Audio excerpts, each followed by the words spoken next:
fisik. Apa sih itu perkembangan fisik? Perkembangan fisik merupakan salah satu aspek paling terlihat pada anak dan remaja, mulai dari pertumbuhan tinggi badan, berat badan, perubahan bentuk tubuh, hingga perkembangan kemampuan motorik.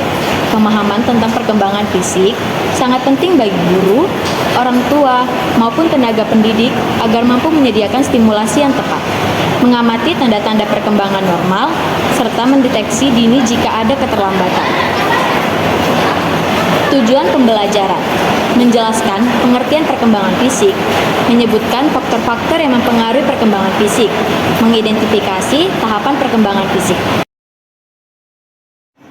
Pengertian perkembangan fisik. Perkembangan fisik adalah proses perubahan biologis pada tubuh manusia yang meliputi pertumbuhan ukuran tubuh dan peningkatan kemampuan gerak atau motorik. Pertumbuhan terjadi secara kuantitatif, misalnya tinggi dan berat badan. Sedangkan perkembangan motorik bersifat kualitatif, seperti kemampuan berlari, memegang benda, menulis, dan sebagainya. Perkembangan fisik dipengaruhi oleh faktor genetik, nutrisi, kesehatan, lingkungan, aktivitas, dan stimulasi belajar. Tahapan perkembangan fisik: bayi 0 sampai 6 tahun, anak-anak 7 sampai 12 tahun, remaja 12 sampai 18 tahun, dewasa 18 sampai 40 tahun, lansia 65 tahun ke atas. Masa anak usia dini dari 0 sampai 6 tahun. Yang pertama, pertumbuhan tinggi dan berat badan cepat. Yang kedua, perkembangan motorik kasar, berlari, melompat, dan memanjat. Yang ketiga, perkembangan motorik halus, memegang pensil, menggambar, menyusun blok. Anak-anak dari 7 tahun sampai 12 tahun. Yang pertama, pertumbuhan fisik relatif stabil. Yang kedua, koordinasi tubuh membaik. Yang ketiga, motorik halus berkembang pesat, yaitu menulis, menggunting, dan menggambar detail.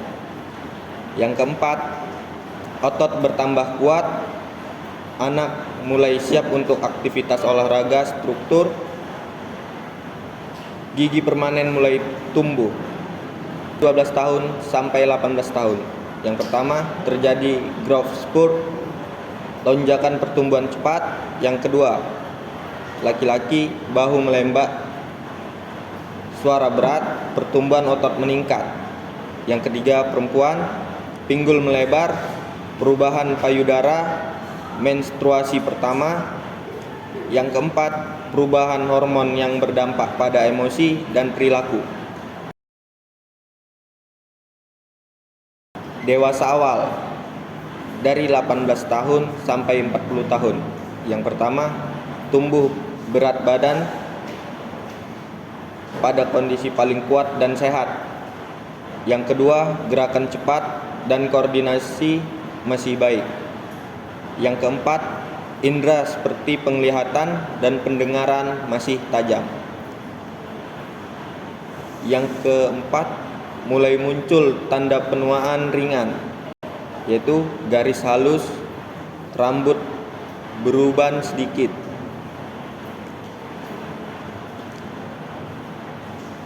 Dewasa media dari 40 tahun sampai 65 tahun.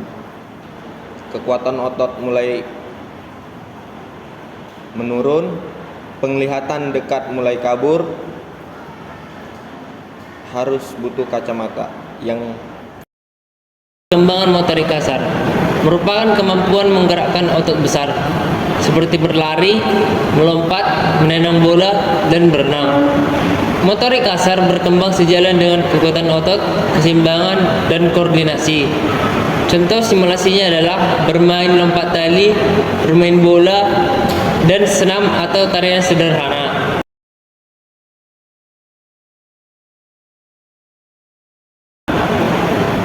Yang kedua adalah motorik halus. Motorik halus adalah kemampuan menggerakkan otot kecil seperti menulis, menggambar, meronceh, memegang benda kecil. Contoh simulasinya adalah meronce manik-manik, mewarnai, menggunakan gunting, dan menyusun puzzle. Faktor yang mempengaruhi perkembangan fisik. 1. Faktor genetik, menentukan potensi dasar pertumbuhan. 2. Faktor nutrisi, kekurangan gizi dapat menghambat pertumbuhan. 3. Faktor kesehatan, penyakit kronis mempengaruhi fisik dan motorik. 4. Lingkungan, stimulasi, kesempatan bermain, kebersihan lingkungan. 5. Faktor aktivitas fisik, semakin aktif, semakin baik perkembangan fisiknya. 6. Faktor sosial ekonomi, akses makanan bergizi, pelayanan kesehatan. Beberapa anak mengalami hambatan perkembangan, misalnya terlambat berjalan, terlambat bicara karena koordinasi otot mulut. Yang kedua, postur tubuh kurang ideal akibat kurang aktivitas. Yang ketiga itu obesitas karena nutrisi berlebih dan kurang gerak. Yang keempat ada stunting akibat kekurangan gizi kronis. Yang terakhir itu ada gangguan koordinasi seperti dispraksia. Guru dan orang tua. Pertama, peran guru dapat memberikan aktivitas fisik harian di sekolah. Yang kedua, menyediakan permainan edukatif yang melatih motorik. Yang ketiga, mengamati tanda-tanda keterlambatan perkembangan. Dan yang terakhir, bisa bekerja sama dengan orang tua saat menemukan gejala tertentu. Kemudian ada peran orang tua, yaitu yang pertama memberi nutrisi seimbang. Yang kedua, memberikan kesempatan bermain bebas. Yang ketiga, membatasi gadget. Dan yang terakhir ada mengajak olahraga bersama. Demikian video pembelajaran mengenai perkembangan fisik peserta didik. Dengan memahami proses ini, kita dapat memberikan lingkungan terbaik agar anak berkembang secara optimal. Semoga materi yang kami sampaikan dapat bermanfaat dan dapat digunakan dalam kegiatan pembelajaran. Terima kasih sudah menonton video tersebut. Sampai jumpa pada video berikutnya.